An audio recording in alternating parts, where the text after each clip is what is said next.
Just a reminder, you can catch me recording this podcast live on AMP. AMP is a new live radio app that lets you call in and chat with me in person while recording. Get the app on Apple's App Store and make sure you follow me at John Middlekauff to get notified when I go live.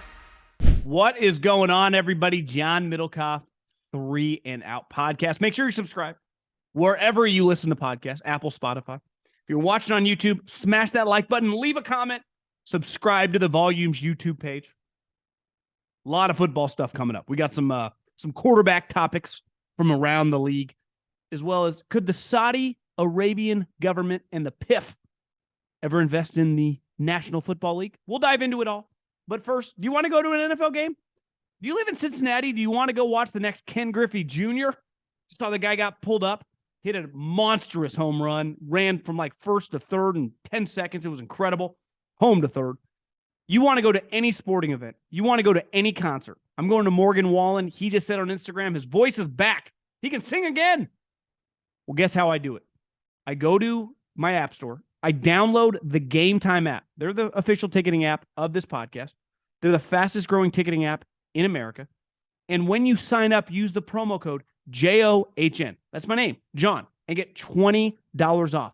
So you want to go to an event, you want to go to a game, download the Gametime app, promo code John. Concerts, comedy shows, every sporting events, college and pros. Get on it right now. Use my promo code. Appreciate everyone that has.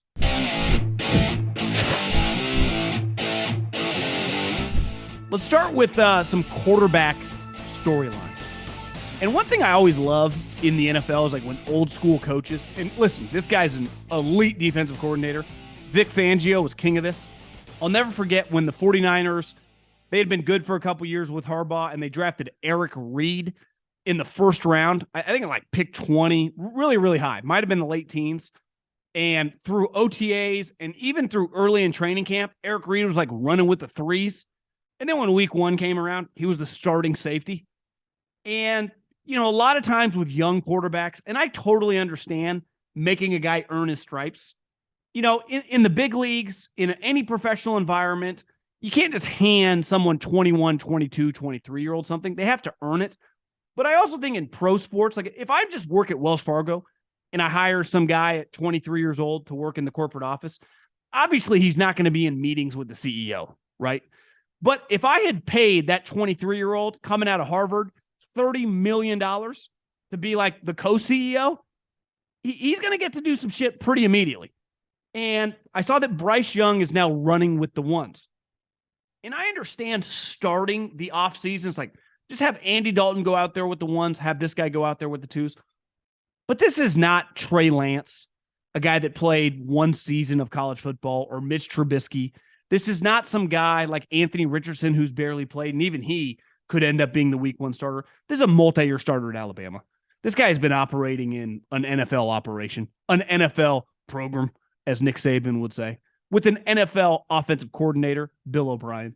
So any snap, any single rep, this guy, and he's a high character guy, he's all in. It's not like you're dealing with Jamarcus Russell here where you got to hold his hand. This guy's been a pro for a couple years. Every single rep, whether it be in June, whether it be in early August, and obviously once the season starts, you don't give to this human being is insane. Like part of the reason Mahomes had to redshirt is 1, he needed some work, and 2, they had Alex Smith. You guys have Andy Dalton. So I'm going to give Frank some credit for going with them. I don't think we ever see this player ever again running with the twos. The only way this guy isn't the week 1 starter is if he's injured. And when you trade all that, like, what are we waiting for? This isn't 1992 where we got to earn our stripes. No, those days are over.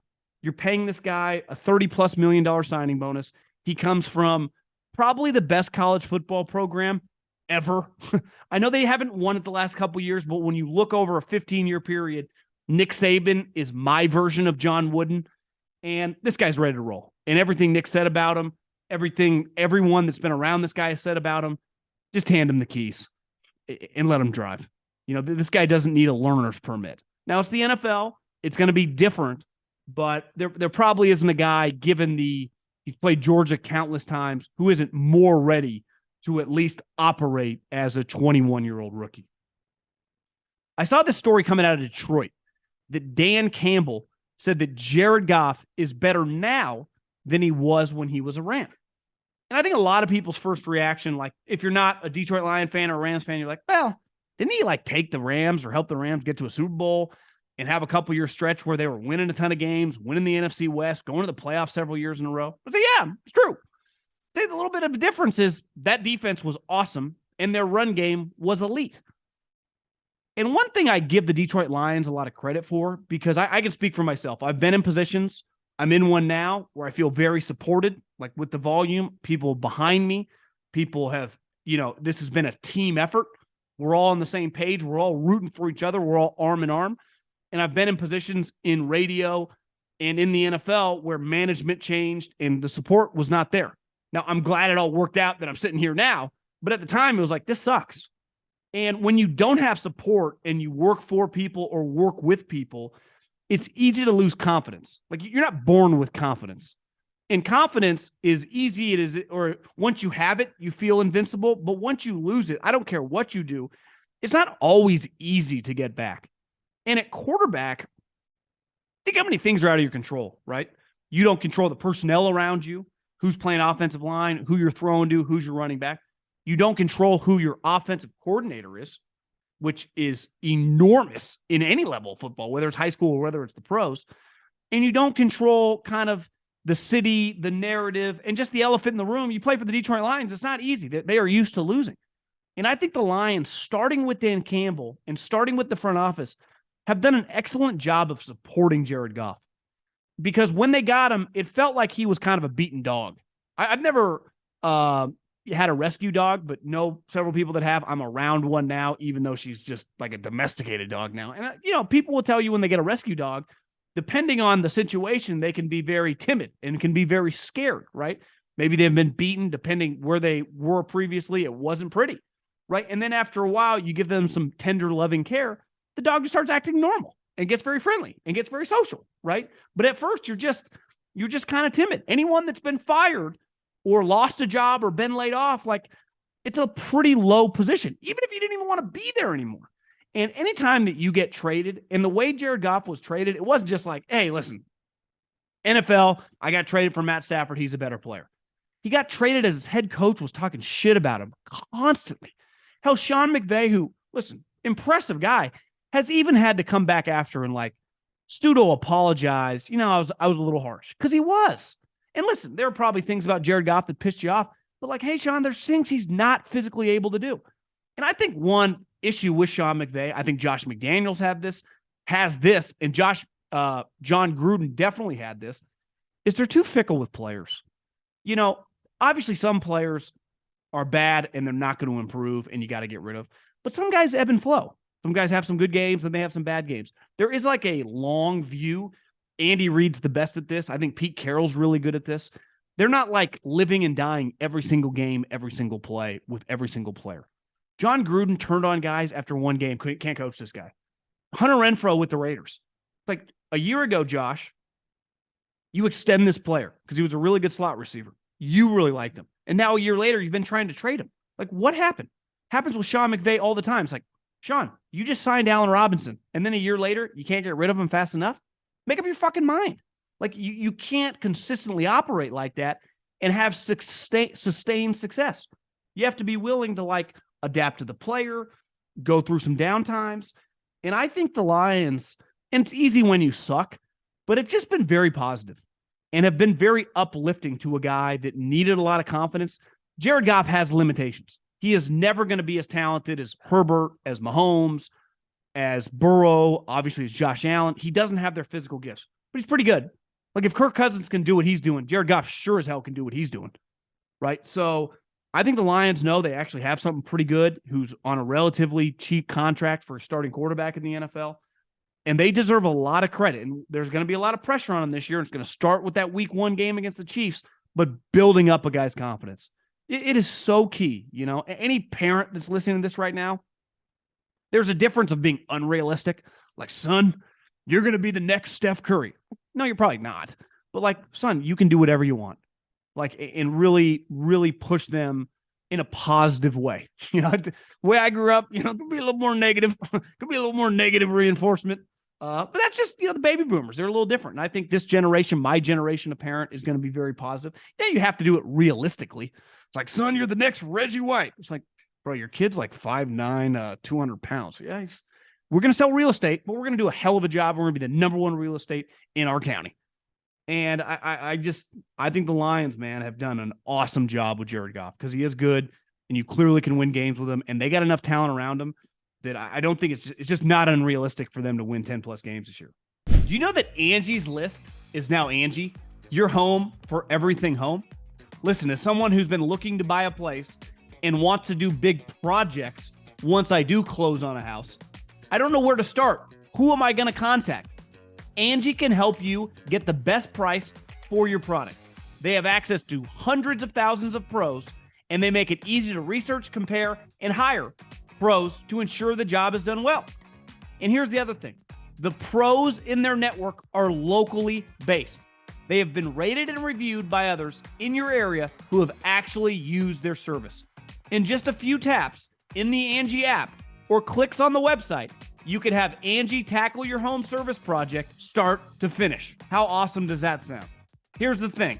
Download the free Angie mobile app today or visit Angie.com. That's ANGI.com. Last but not least, Sirianni today. He said that Jalen Hurts is the most coachable player, not the most coachable quarterback, the most coachable player he's ever been around. And he's obviously been in the league now for 10 plus years, been around the Phillip Rivers, been around a lot of really good players. Look at the guys on the Eagles.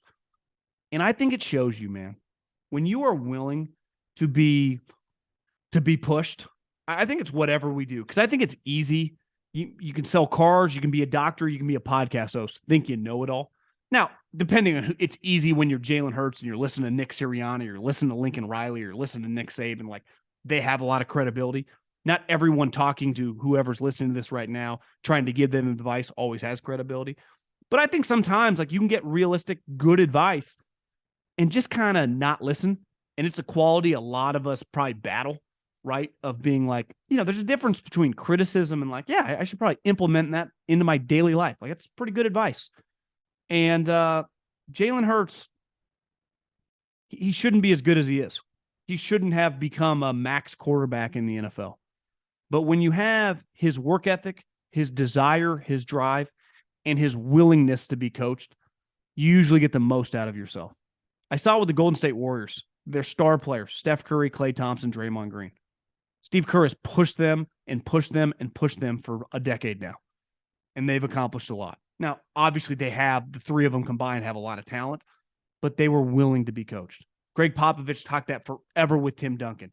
Same thing with Belichick and Tom Brady. Every story that ever came out of New England is like, I had no choice but to take it because you go into one of these meetings and the first guy getting lit up is Tom. And that sets the tone for the whole organization. When the guy making more money than literally everyone on the team, I mean, you could take probably 30 of the lowest paid Eagles and they wouldn't even equal Jalen Hurts, right? And there's only 53 guys on the team and he's willing to be pushed. He's willing to be yelled at. We talk so much in Philly about, Jason Kelsey, about Fletcher Cox, about all those guys who are just fantastic leaders. Lane Johnson, who clearly just will play under any circumstances, put his body in the line. When the highest paid guy on the team by a wide margin is getting screamed at, is getting pushed, is listening, and is asking for it back, that's all you want, man. It's why when you look around the NFL, you can't do it by yourself. Patrick Mahomes get coached hard by Andy Reid. Really hard. I mean, Andy doesn't coach like, Nick Saban does, swearing at you, but he pushes him. Like he's on him, right? And Patrick wants it. And Patrick's on them.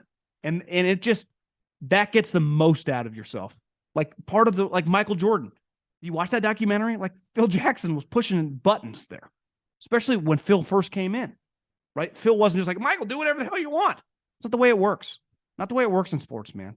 I saw this good Instagram the other day of Jay-Z talking about, early on in his business career, he wanted to own everything 100%. Like, I'm Jay-Z, I want to own 100%. And they started doing deals. Someone talked to him like, you're stronger when you do partnerships with other people, and you take their expertise and you use them, go to higher places. He's like, I started doing some of these 50-50 deals with some of these companies, and we start doubling, tripling the value of the things I was involved in. And the sooner you get open-minded, like, and listen, I can battle with this sometimes. Like, I can just do it all myself. No, you can't. And why would you want to? You're so much more powerful. And I can speak for myself on this podcast right here. This podcast, I'd say 90% of you never would even know who I was if it wasn't for Colin Cowherd and the volume. You would have no clue who I was. You've never heard of me. I could just be talking into a mic in front of, 5,000 people. Instead, we're doing pretty well. So the notion that the top players in the league all want to be pushed, it's kind of a tried and true formula.